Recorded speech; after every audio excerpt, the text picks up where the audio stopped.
I'm Sawyer, and you're listening to Our House A to Z. What's up, listeners?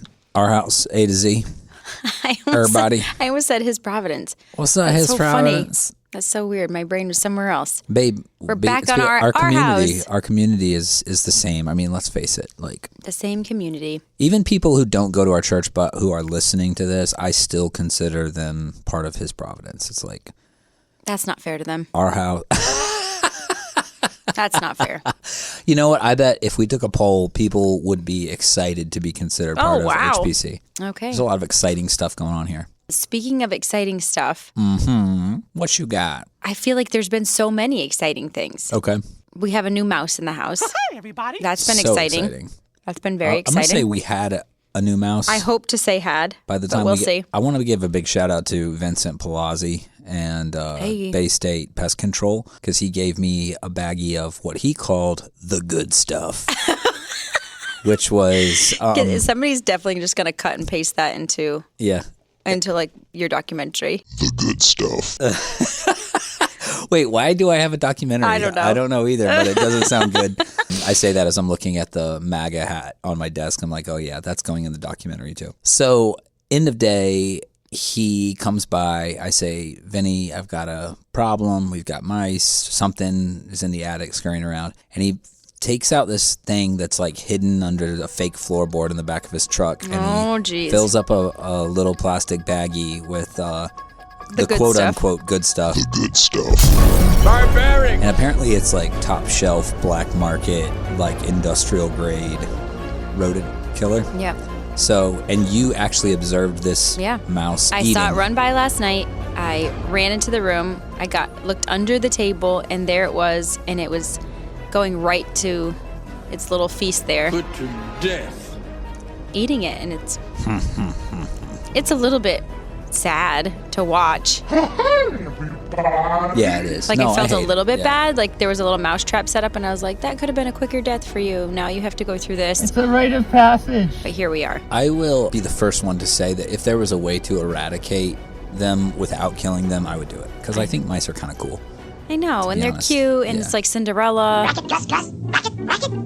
Gus. Gus. You know, with like the mice and the thing, and what's the other mouse, Joe? There's Feifel. Yeah, I mean, there's a lot of like good things about mice. Didn't he go west? What you want to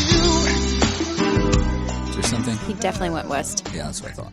And listen, if I just our want to mouse let them wants go to into go the west, woods. Like, just go into the woods. Go live in a tree. There's so many good places for you. Yeah. It's better than chewing the wires in my house. Yeah. Well, that one won't be chewing much anymore. We had that. We had Finn last summer, broke his arm in the middle of the summer. And so he was out for whatever it was, had the cast 6 to 8 weeks. So that was awesome. And he missed the majority of that summer. And yesterday he broke his collarbone. Yes, he did. So here we are, another summer with another broken bone. Yeah. Summer seems to like draw that stuff. I mean, Messer, I'm trying to think of the time Messer fell on the deck. It was the summer, split her face open. Got the stitches. Yep. Yeah. Sawyer fell out of that tree. Also. Broke both arms. Yep. Yeah. Yep. So there's. That was summer, I think. It was, school had just started, I think. That was the beginning of the school year. It was like the first week of school. That's right. So, I could have gone without that. He could have gone without that. But I think you just try to make the most of stuff like this. I think it's as crappy as it is and as disheartening and discouraging. I think you have to make the most of it and like use every opportunity as parents as a teaching opportunity.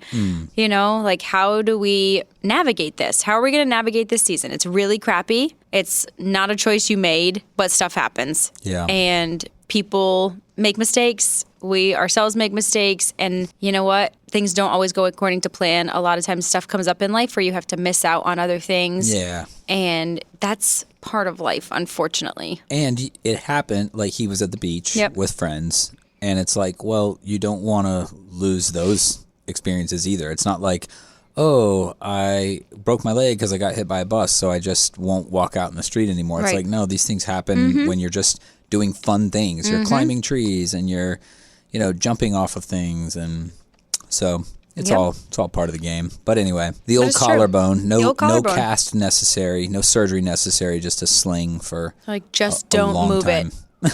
And you're like, I don't want to because it's so painful if I move it. So Yeah. So here we are. What else has been interesting to you? Oh, we started selling some flowers and honey outside the house. We did. Some veg, few things, and that's been fun. Yeah. It's been different. Our weekend farm stand. Yeah. I have a lot of flowers. You do. So Well, I think you had around 2,000 something seeds. so seedlings. I do think that, and all those are like multi-branching thing. It's not like one flower per seed. Right. Unless with some of the sunflowers. But you're thinking, like, what do I do with all these flowers? Sell them. Yeah. Yeah. I know, but I need them to go somewhere. Yeah. I need them to go somewhere. Okay. Well, So, you I heard need a it. plan. You heard it here first. You can buy bouquets. I've learned a lot.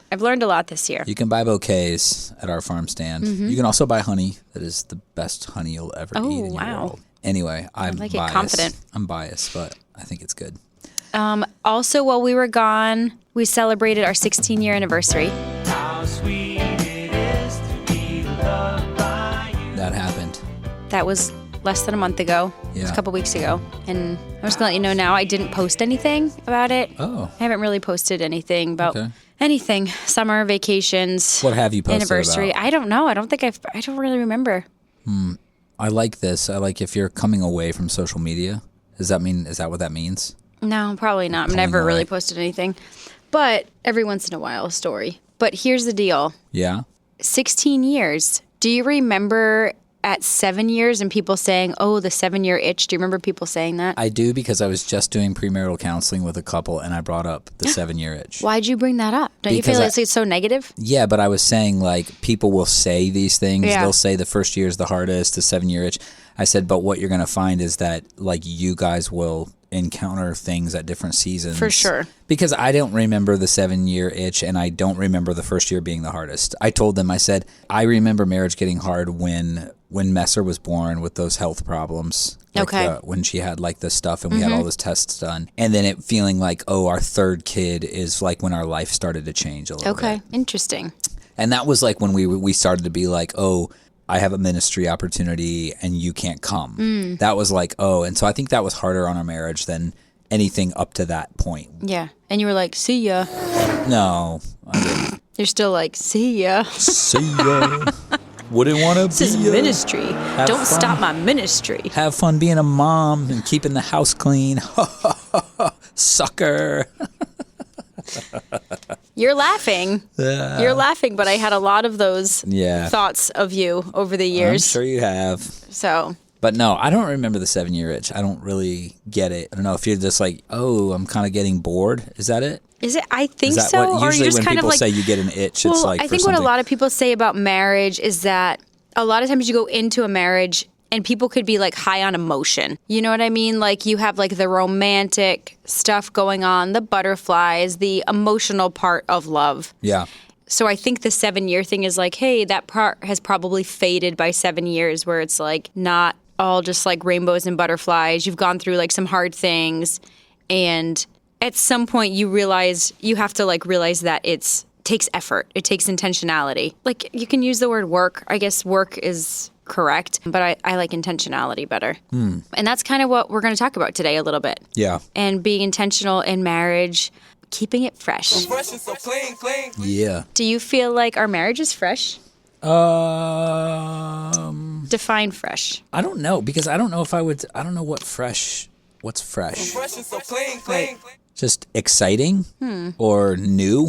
It's definitely not new. No, see, like I don't think of it as like a fresh outfit.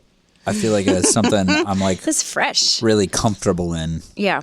So that's like doesn't feel fresh to Yeah. me necessarily, but it's not fresh in a It's bad like way. it's more like sweatpants. I'd say closer to a well-worn pair of jeans Oh, that you like, that you wear every day. I like sweatpants. Probably closer to a well-worn pair of jeans. Yeah. Now, what do you do? So now, if you don't feel like our marriage is fresh, but you have to keep your marriage fresh. Yeah, I'm just joking. I just don't know. I don't know if that's the best word for it. What's better I don't word know. verbiage? I don't know what people mean when they're like, it's just like this and that. I don't know if it's like, I guess I just associate it with like such a superficial, like trying too hard yeah, kind of thing. just like, oh, we got to keep it fresh. Like, Okay. I agree with you, the intentionality thing of being keenly aware. And that doesn't mean like when you were keenly aware 16 years ago because you were trying to win somebody's heart or Right. impress them. It's kind of like your walk with the Lord. It's like, what is fresh there? Well, like, you know, hopefully you're learning new things about the Lord. Hopefully you're learning new things about your spouse. Right. But mostly just that you're staying super aware of like what they need. And actually, it's funny. I actually think that doing counseling, I've probably said this on here before, but I feel like you and I doing marriage counseling and me doing premarital counseling and stuff like that, it has been so good for me. It has like ministered to me so much. In number one, being like so grateful for our marriage. And number two, just like reliving a lot of it, because Right. so much of premarital is like talking through things we've been through. Yeah. And reliving it and thinking like, man, we have like a really good marriage. But yeah, and you go through a lot of stuff. Yeah. And you learn how to go through stuff with somebody else and like how they're going to process things. Everybody processes things different. So you're like, okay, what are they going to need in this season? And what do I need in this season? Learning one another. And I was thinking about the keeping it fresh thing. And I don't know why. It's just somebody was talking about it. I don't know where I heard it. Somebody was saying something in regard to that. And it made me think about how there's such like a social media culture. And there's always people posting something different, whether it's different date nights or it's different this or it's how this husband's doing this thing or this wife is doing this thing.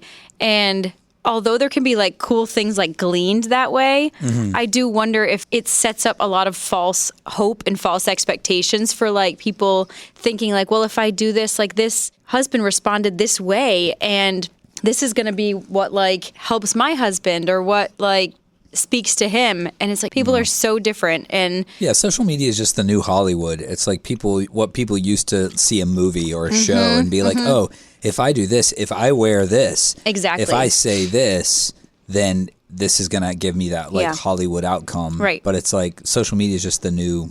I know, but there are points to the fact that like, hey, when you look back at when you were first dating somebody, when we were first dating, like what are things that you did out of consideration, out of intentionality? Like, oh, I shaved my legs, or I washed my hair, or I fixed my hair, I wore makeup, or I was more intentional about being healthy or, I exercising. had hair. All right.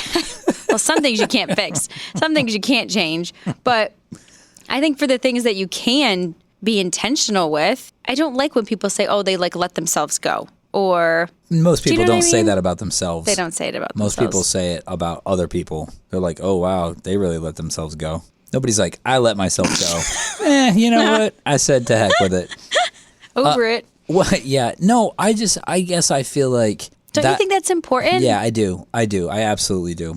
And if that's what keeping it fresh means, then yes, I agree that we need to be keeping it fresh. I also feel like I love acts of service. You know my love languages, but I don't ever want to think that part of you keeping our marriage good is doing something that's not easy, or I don't want to use the word convenient or something, but I don't want to think that like, oh, if you're really putting the work into our marriage, then you'd be doing this. That's like, it doesn't make sense for everything else going on in our lives. And so Is this about the honey cookies?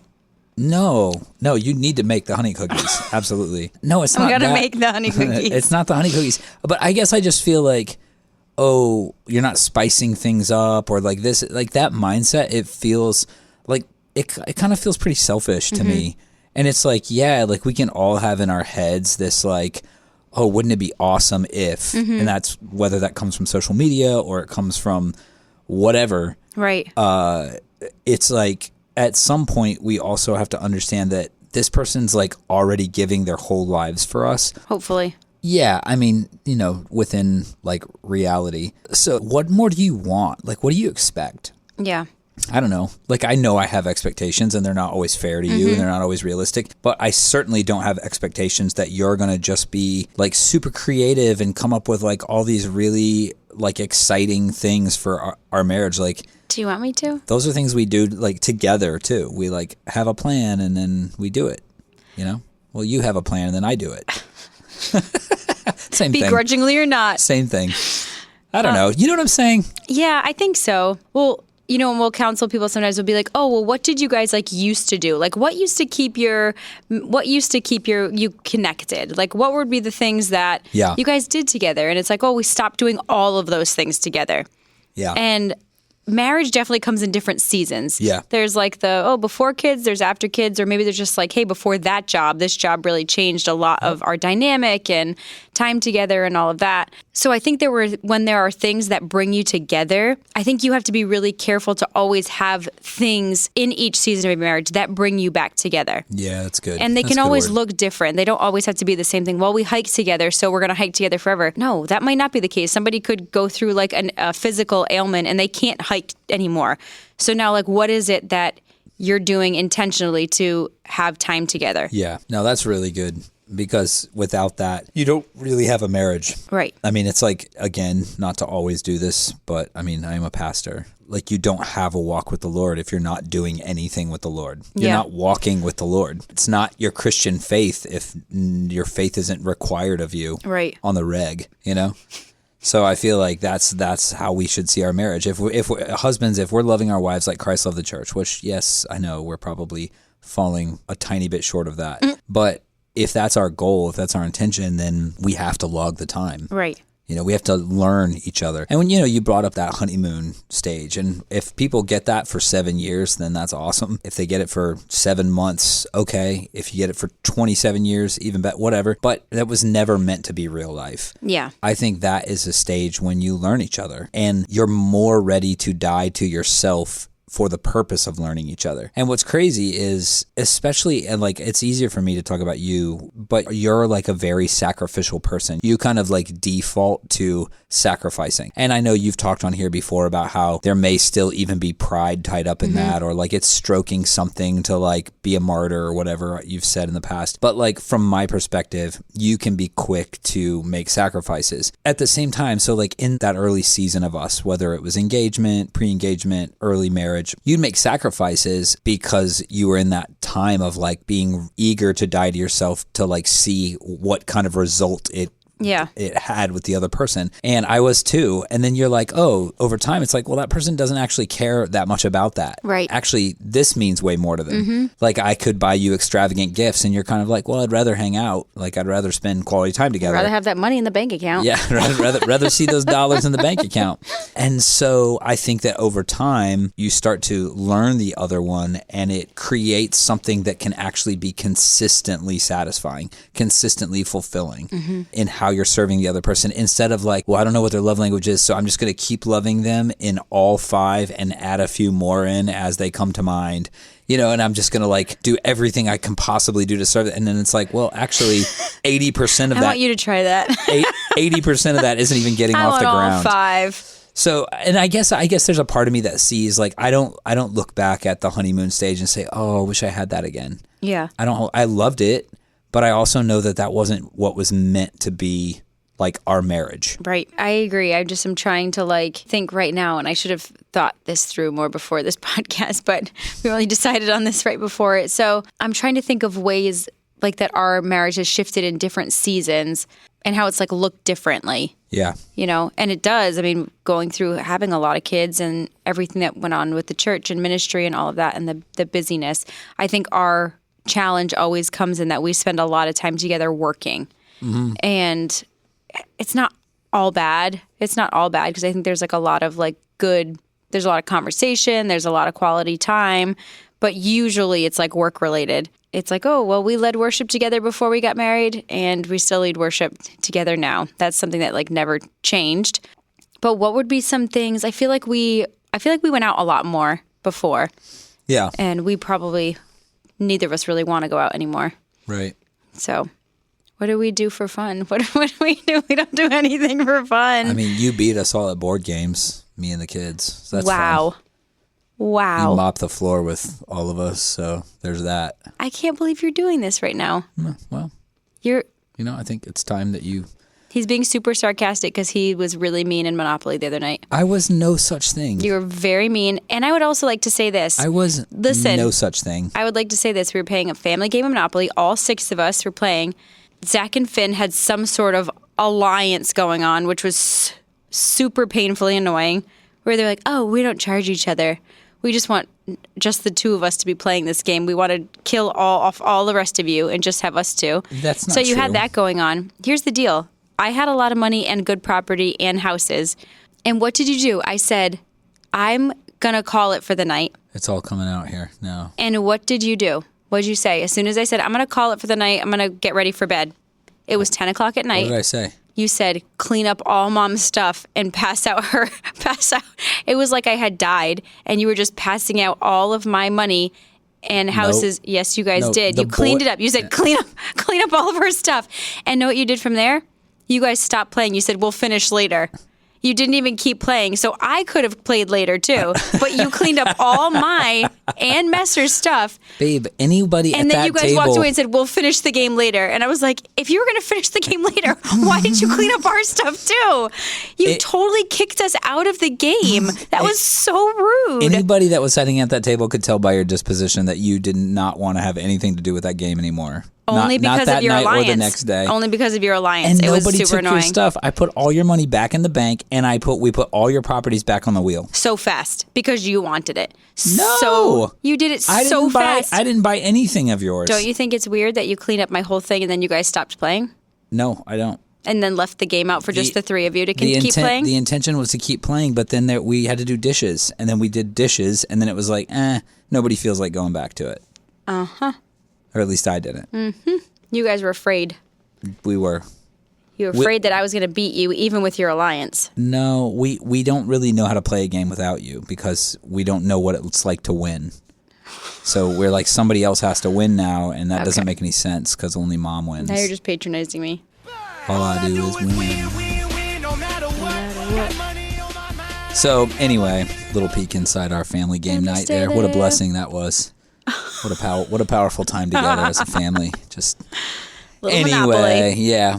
Little Monopoly. But that's it. Did you have anything else to say about keeping your marriage fresh? Yeah, I have a lot to say about it. You do? I do. What are some simple ways? What are some simple ways? But this is something that I think is different for everybody.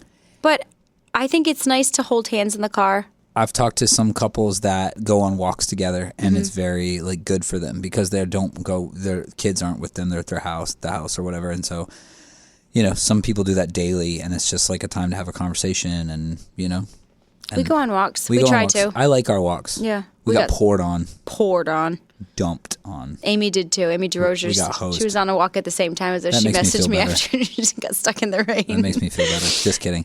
Amy DeRozia's and her husband go on walks. Yep. Jared, I see them. I see them going on walks. A lot of couple walkings in the neighborhood. The Hawaiian Ice guy down the street. Yep. Justin? Jason. He goes on a walk with his wife. Yep. Yeah. He's going to be at the church this Sunday. Chris and Jackie. Chris and Jackie. Jackie. Jackie Kescombe.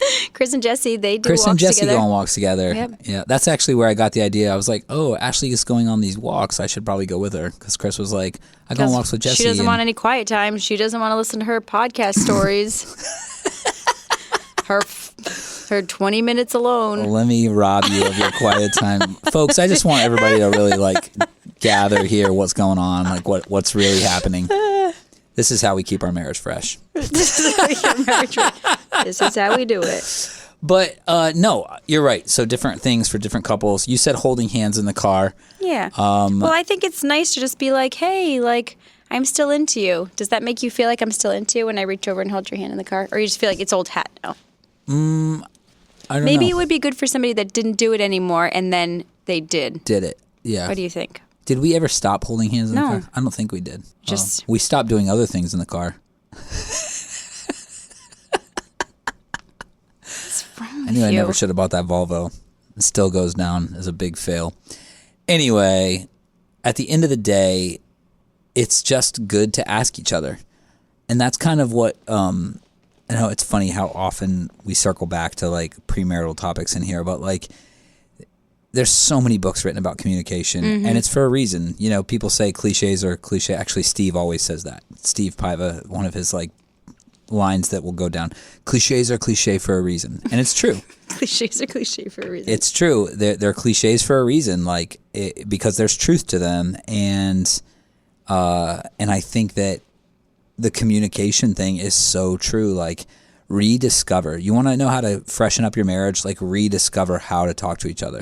Like learn how to read each other again. Learn how to like please each other again. Learn Right. how to serve each other again. And like Ashley said, even if you were a pro at it in the old days, and maybe you just got tired or grew weary in well-doing, Right. or maybe what used to work doesn't work anymore. That's a whole topic in and of itself. It is. Because I think a lot of people are like, oh, you used to like this, or Yeah. this used to do it for you, or this used to be, you used to feel like so great when this happened. And it's like, what happened? And I think it's okay for people to change. Yeah, absolutely. I think you've got to build that into your, allowances and accommodations. Is like, wait a minute, this is still the same man Right. I married 30 years ago, or this is still Right. the same woman I fell in love with as a teenager or in Right. college. But like, we change, our bodies change, our minds change, our life experiences For change sure. us. I know. Well, think about like if you were like, we go out to dinner every Thursday night and we are like the weekly date night couple. Like we do it because we're so intentional. At some point, that is going to most likely get old doing the same thing every week. So like ask your spouse, is this still like a really good connection for us? Like, do you still feel like it's doing the purpose, serving the purpose it served in that season in our early marriage? Or Right. like, what can we do differently? Like maybe it should be an activity, or with couples, like try doing something with couples or whatever. Maybe we need to go on vacation because we haven't, and we just need to like get out of our familiar space and learn new things together. I think it's Right. important. Right. Nope, But absolutely. you have to ask the questions. You have to have the conversations. That's it. The conversations, ask the questions, the communication. And it is amazing. And by the way, like, I know sometimes we sort of like digress into like crisis situations, like Yeah. couples that are in crisis. Yep. It's not crisis. Sometimes you're just used to not communicating so much that when somebody tries, you're kind of like, you roll your eyes. Yeah. You're like, oh, what now? What do No. you want? You want something? Is that why? Like, oh, don't do that. Don't do Don't do that. Like, we've always said this. I've always said this to couples, especially couples that we're counseling that are struggling.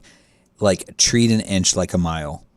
When somebody gives you an inch, pretend like they gave you a mile. Yeah. Respond like they gave you a Right. mile. And then give them a mile back. Right. Because sometimes an inch is all somebody can come up with, and sometimes an inch to you is a mile to them. When trust is an issue, or when, vulnerability is an issue, or whatever else, it's like, hey, a little bit is a lot, Right. because that little bit is on trajectory for the rest of your marriage and the health of your marriage. Yeah. Yeah. And I think for both parties, there's always the party that has to break the ice with the questions, or, trying to cross that bridge with communication.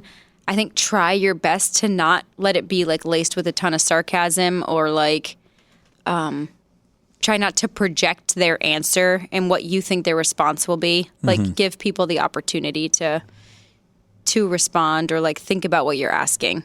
I feel like you and I feel like when we were younger, we were pretty sarcastic.